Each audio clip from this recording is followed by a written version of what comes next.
Hi friends, ಇವತ್ತು ನಾನು ನಿಮಗೆ ತರಕಾರಿ ಸಾಗು ಹೆಂಗೆ ಮಾಡೋದಂತ ಹೇಳ್ಕೊಡ್ತೀನಿ.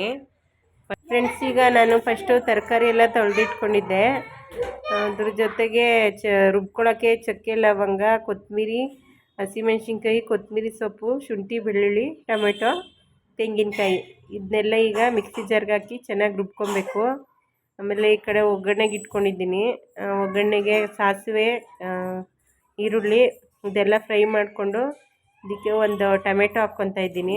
ಇದನ್ನೆಲ್ಲ ಚೆನ್ನಾಗಿ ಫ್ರೈ ಮಾಡಿಕೊಂಡು ಇದಕ್ಕೆ ರುಬ್ಕೊಂಡಿರೋಂಥ ಮಸಾಲೆ ಹಾಕ್ಕೊತಾ ಇದ್ದೀನಿ.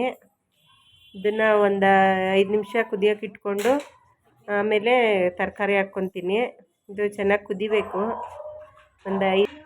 ಇದು ಕುದ್ದಿದೆ. ಇವಾಗ ಇದಕ್ಕೆ ತರಕಾರಿ ಹಾಕ್ಕೊತೀನಿ. ತರಕಾರಿ ಹಾಕ್ಕೊಂಡು ಚೆನ್ನಾಗಿ ಮಿಕ್ಸ್ ಮಾಡ್ಕೊಬೇಕು. ಇದನ್ನು ಸ್ವಲ್ಪ ಚೆನ್ನಾಗಿ ಮಿಕ್ಸ್ ಮಾಡಿಕೊಂಡು ಇದನ್ನೆಲ್ಲ ಚೆನ್ನಾಗಿ ಮಿಕ್ಸ್ ಮಾಡಿಕೊಂಡು ಇದಕ್ಕೆ ಸ್ವಲ್ಪ ಉಪ್ಪು ಹಾಕ್ಕೊಂಡು ಕುಕ್ಕರ್ ಕ್ಯಾಪ್ ಮುಚ್ಚಿ ಒಂದು 2ರಿಂದ 3 ವಿಜಿಲ್ ಕೂಗಿಸ್ಕೊತೀನಿ. ಇವಾಗ ವಿಜಿಲ್ ಇಳಿದಿದೆ. ಈಗ ತರಕಾರಿ ಸಾಗು ರೆಡಿಯಾಗಿದೆ.